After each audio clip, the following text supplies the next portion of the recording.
People come to our work for all kinds of reasons. Some people, like you said, have health conditions. Some people want to create a new job, a new career, a new relationship. Some people are craving a mystical experience. Some people just want to understand life from a different perspective. And I think science has become the contemporary language of mysticism. I think it's science that demystifies the mystical. Sciences point the finger at possibility.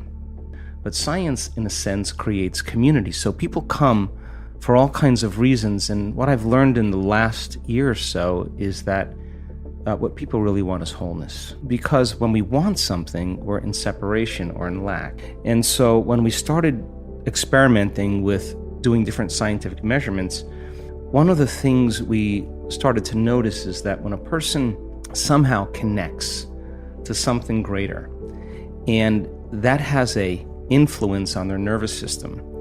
Once you learn that skill of self-regulation and being able to experience a greater level of wholeness, that if you can create from wholeness instead of separation or lack, you can produce greater effects on the nature of reality.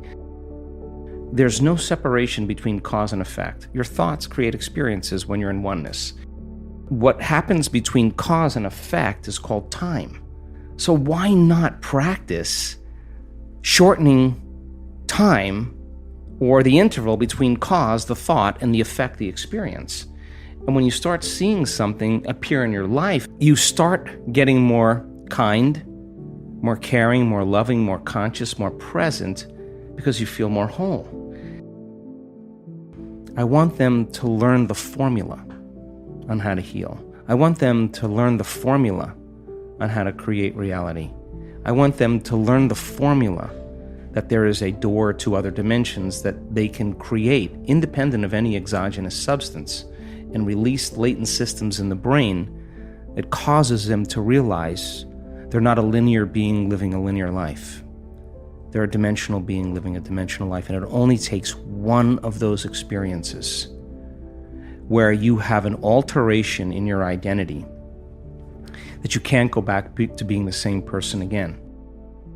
Once you can get beyond your attention on your body, get beyond your attention on different objects and people and things at certain times and places in your environment, no longer anticipating the next moment or living in the past, when a person can get transcendental beyond their identity, they start passing through an eye of the needle.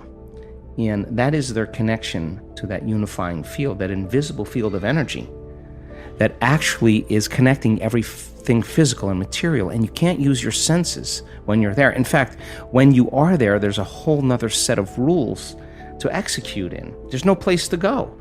Every thought has a frequency, and being able to create from that place is why we're here.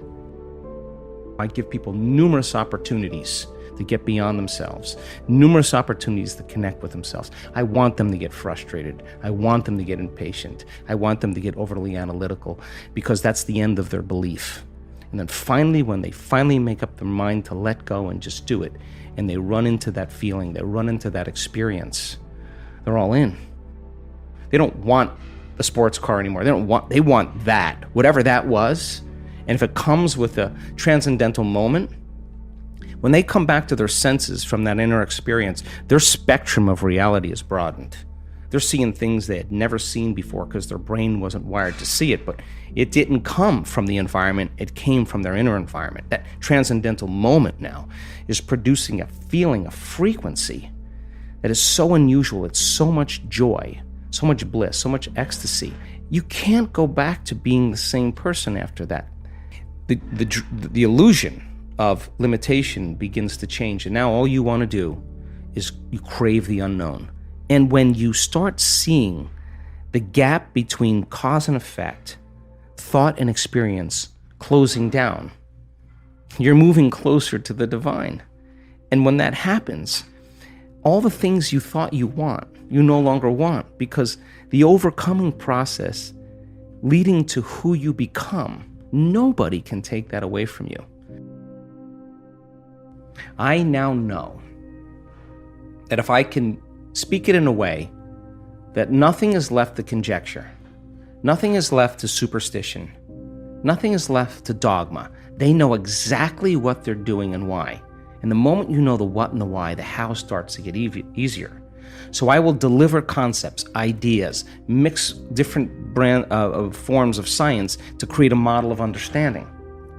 So if they can turn the person next to them between the two of them and build a model of understanding, they're making their brain fire in new sequences and new patterns and new combinations. They're changing their mind.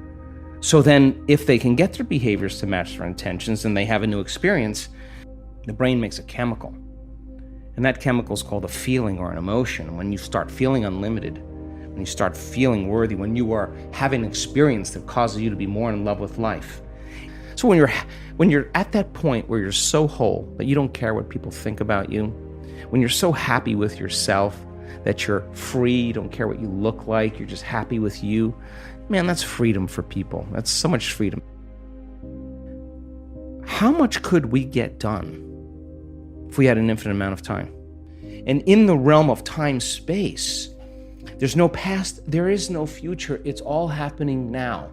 And it only takes one experience of entering that place that you cannot see the world the same way again. People, many times when they gather knowledge and information, the information causes them to become conscious of what they were once unconscious to.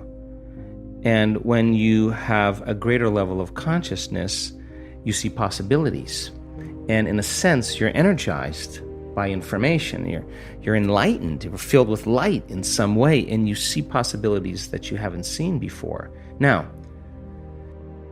getting beyond the analytical mind is one of the main purposes of meditation. And I can tell you that the analytical mind is always going to talk us out of possibility because it is fascinated on trying to predict what's going to happen next. And there's a stigma we have in our minds that if you lead with too much passion in your life, you're going to lose your life. And if you're working on your anger and frustration, and I'm working on my fear and anxiety and my judgment, and I'm taking care of me, and you emerge in that heart of yours, and I emerge in that heart, we are going to be like-minded. We're going to be connected by that invisible field. So then, do you need the sugar pill? Do you need the saline injection? Do you need to perform some false surgery or procedure? Because all they're doing is marrying a clear intention with the elevated emotion of optimism, of possibility, of inspiration. They're changing their state of being. Giving the person the pill every day. Most of them thought they were getting the actual substance because they felt so much better. Every day, changing your state of being. Doing it for 8 weeks without a sugar pill. Just marrying a clear intention and elevated emotion, changing your state of being without any exogenous substance. Sooner or later, you start feeling good. You practice feeling good every day for 8 weeks, you're going to start feeling good. It's just going to be the side effect. It just makes sense. You get a group of people, 1,000 people in a room. By the middle of the event, everybody is locked into their heart. They know how to execute. And I say, get in that heart of yours, and on that energy, lay the thought that the people in the front of the room, on that energy, that their lives be enriched, that their bodies be healed, that their dreams come true. The collective then moves as one mind, as one heart, and the collective begins to entrain the weak. The collective begins to care for the other ones that are falling behind, not because they want to run to their dream, but because they want to help people realize their dream, because that's important to them. You can't not care. You can't not be present. You can't not be kind. And you see a man show up in a wheelchair from a stroke, completely disabled. His daughter wheeled him around that whole event. And he had a profound moment the very last day. And he went back, she wheeled him into the house, he could walk. We contribute to the living organism. You made a difference. You changed somebody's life. That's why we do it, for that feeling. You keep doing it.